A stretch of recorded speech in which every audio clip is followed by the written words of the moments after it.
నమస్కారం అమ్మా. నమస్కారం తల్లి. మనం దసరాలో చివరి రోజు జరుపుకునేది జమ్మి చెట్టు అండ్ అలాగే పాలపిట్టని మనం దర్శించుకుంటాం. ఎందుకు ఇలా చేస్తారు?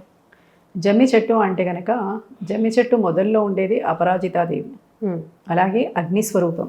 ఈ చెట్టు నవగ్రహాల్లో శనికి సంబంధం. ఒక్కో గ్రహానికి ఒక్కో చెట్టు, దాంట్లో శనికి సంబంధం. నవగ్రహాల్లో ఏ దోషం పట్టినా వీళ్ళు అంత బాధపడరు. పెళ్ళప్పుడు కుజదోషానికి ఏలినాడు శని రాగానే ప్రతి ఒక్కరూ భయపడతారు. శని దశ వచ్చినా భయపడతారు, శని విదశ వచ్చినా భయపడతారు, అంతర్దశ వచ్చినా భయపడతారు. అలాగే అష్టమ శని, అర్ధాష్టమ శని, ఏలినాడు శని అని ఇలాగే అనేక రకాల శనులతోటి భయపడతారు. ఎందుకు అంటే కనుక శని చెడ్డవాడా అంటే కాదు. ఏం చేస్తాడంటే రాగానే నీకు జీవిత సత్యాల్ని తెలియజేస్తాడు.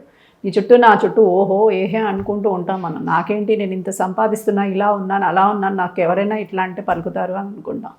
కానీ నువ్వు ఎవరైనా ఇలా అంటే పలుకుతారా పలకరా అని జీవిత సత్యాన్ని తెలియజేస్తాడు. ఆయన వచ్చినప్పుడే పెళ్ళిని చేస్తాడు. ఆయన వచ్చినప్పుడే నీకు రకరకాల సమస్యలను ఇస్తాడు. ఆ సమస్యల్లో నీతో నుంచునే వాళ్ళు ఎంతమందో చూపిస్తాడు. వాళ్ళతో నువ్వు నడిస్తే నెక్స్ట్ టైం వచ్చినప్పుడు ఏం చేయడు. అలా కాకుండా మళ్ళీ మాయలో పడిపోతే మళ్ళీ మాయను విడగొట్టడానికి వస్తాడు. అలాంటిదే ఈ జమ్మి చెట్టు కూడా. ఓకే, ఈ జమ్మి చెట్టు అగ్నితత్వం కదా. అగ్నిని మనకి ఇప్పుడు ఒక యాగం చేయడానికి అరణి చేస్తాం. అరణి అంటే ఏంటి? తాడుతోటి అటు ఇటు మంథనం చేస్తాం. మంథనం చేసినప్పుడు అగ్ని పుడుతుంది. ఈ అగ్నితో యజ్ఞ యాగాది క్రతువుల్ని చేస్తారు. అంటే అది పవిత్ర అగ్ని కింద తీసుకుంటాం. చెట్టు స్వతహాగా అగ్నిని కలిగిన చెట్టు శమి చెట్టు. ఈ చెట్టుని మంథనం చేసి, ఈ మంథనం ద్వారా వచ్చిన అగ్నితోటి యజ్ఞయాగాది క్రతువుల్ని చేసి పెద్ద పెద్ద క్రియల్ని పూర్తి చేస్తూ ఉంటాం అన్నమాట. అలా ఈ శమీ వృక్షము చాలా విశేష ప్రాచుర్యాన్ని సంపాదించింది. అయితే ఈ చెట్టుకి సంబంధించి మళ్ళీ మనకి పాండవులు వనవాసం చేస్తున్నప్పుడు ఈ శమీ వృక్షాన్నే దర్శనం చేసుకుని శమీ వృక్షం మీదే వాళ్ళ యొక్క ధనుస్సుని, గదని, అన్ని వీళ్ళ అస్త్రశస్త్రాలని అక్కడ పెట్టి దాని మీద చుట్టి ఒక శవంలాగా చేసేవాళ్ళు. అయితే పూర్వకాలంలో ఏంటి అని అంటే కనుక ఈ చెట్టు ఎక్కడ ఉంటుంది? మీ ఇంటి పెరట్లో ఉంటుందా? ఉంచుకోరెవరు, ఇంటి దగ్గరలో పెట్టుకోరు ఈ చెట్టుని. ఎందుకంటే ఈ చెట్టు మీద వాలే కొన్ని పక్షులు మన ఇంట్లోకి రాకూడదు. అందుకని కొన్ని పురుగులు దీని మీద వాలకూడదు. అందుకని ఈ చెట్లు ఎక్కడుండేవి అని అంటే కనుక ఎడారి ప్రాంతాల్లో, ఊరి అవతల, శ్మశానాలకి దగ్గర, ఇలాంటి ప్రాంతాల్లో ఈ చెట్లు ఉండేవి.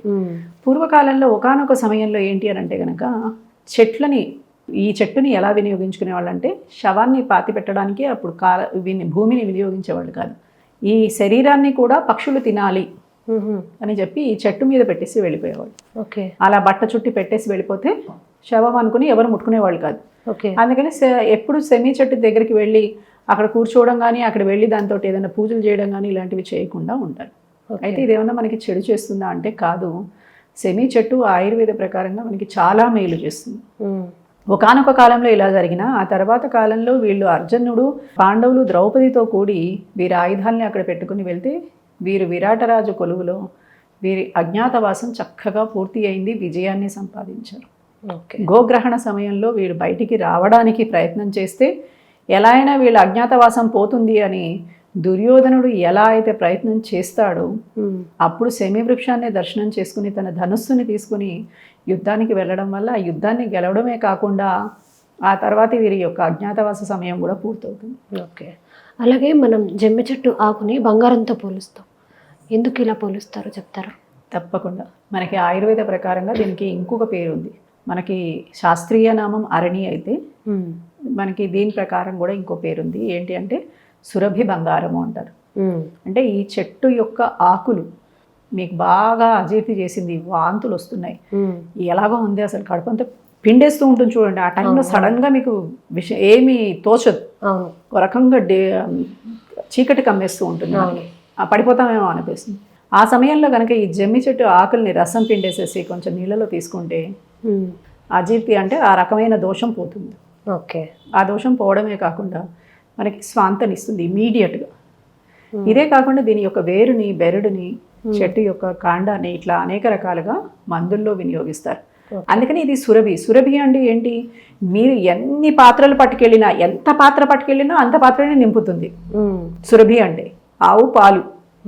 సురభి యొక్క శ్రేష్టమైన పేరు ఏంటి అంటే ఆవుల్లో శ్రేష్టమైన దేవత ఎవరు అంటే సురభి.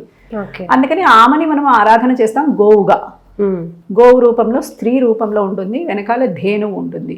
దాన్నే ధేనువు అంటున్నాం, దాన్నే ఆరాధన చేస్తున్నాం. ఏంటి విశేషము? నీకు ఏది కావాలని నువ్వు వెళ్ళి అక్కడ పాత్ర పెడతావో అది నీకు ప్రసాదిస్తుంది. పాలనే కాదు, నీవేదైతే కోరుకుంటావో అది ప్రసాదిస్తుంది. ఇక్కడ దీనికి ఆ పేరు రావడానికి కారణం ఏంటి అంటే, నీకు ఏ అనారోగ్యానికి అయితే నువ్వు వెళ్ళి అక్కడ నీ పాత్రని పెడుతున్నావో ఆ అనారోగ్యాన్ని దానికి కొన్ని మనం బెల్లము, పటిక బెల్లం ఇలాంటివి ఏవో రకరకాలుగా కలిపి దీన్ని తీసుకుంటూ ఉంటారు. కానీ ఇది ప్రధానంగా వాడతారనమాట. అందుకని దీన్ని సురభి బంగారం అంటారు. అయితే మనము ప్రకృతితో మమేకం అవ్వడం మర్చిపోతాం.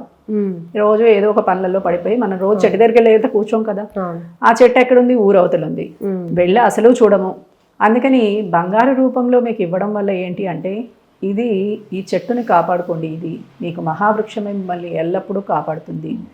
ఎడారిలో ఇది చక్కటి నీడనిచ్చే ఈ చెట్టు ఎక్కడ ఉంటుందో అక్కడ మళ్ళీ మీకు చక్కగా పచ్చగా ఉంటుందిట. ఎందుకంటే భూమి లోపలి దాకా వేరు వెళ్ళి నీరుని గ్రహిస్తుంది. అందుకని ఎడారిలో మీకు ఈ చెట్టు ఉంది అంటే అక్కడ నీళ్ళు ఉన్నాయని అర్థం. దొరకదు, లేకపోతే నీరు ఎక్కడుందో కూడా దొరకదు. అలా ఆ ప్రాంతవాసులకి దారి చూపించే దేవతగా కూడా ఇది పనిచేస్తుందిట. అంటే మనకి ఈ శ్రీరామచంద్రుడు అరణ్యవాసానికి వెళ్ళేటప్పుడు ఈ చెట్టు నీడలో ఆయన కొంత నీడని తీసుకున్నాడు అని కూడా మనకి కొంత ప్రాచుర్యం ఉంది. అయితే ఇవన్నీ ఆయన దాన్ని చూడటానికి వెళ్ళాడు కాబట్టి ఆయన అరణ్యవాసం కూడా దాని ద్వారా ఆయన వెళ్ళాడు కాబట్టి ఆయన అరణ్యవాసం కూడా గొప్పగా వెలిగింది అని అనుకుంటారు. కానీ ఆయన సాక్షాత్తు నారాయణుడు కదా. అయితే ఈ చెట్టు వల్ల జరిగింది ఏంటి అని అంటే కనుక మనకి ఆరోగ్యం వస్తుంది. ఈ ఆరోగ్యం పరిరక్షించుకోవడానికి మనకి కొంచెం సేపు అయినా మన చేతిలో బంగారు రూపంలో మన చేతికి ఉంటే కనుక మన శరీరంలో ఉండే రకరకాల రుగ్మతలు క్షీణించి మన చేతిలో ఉండే అరచేతిలో ఒక రకమైన వేడి ఉంటుంది. ఈ వేడి మన శరీరానికి ఈ ఆకుల నుంచి వచ్చేది కణాలని ఉత్తేజపరుస్తుంది కాబట్టి మనకి అనారోగ్యం నివారించబడుతుంది. కాబట్టి దీన్ని బంగారంగా ఇస్తారు, సురభి బంగారం అంటారు దీన్ని. ఓకే, నమస్కారం. నమస్కారం తల్లి.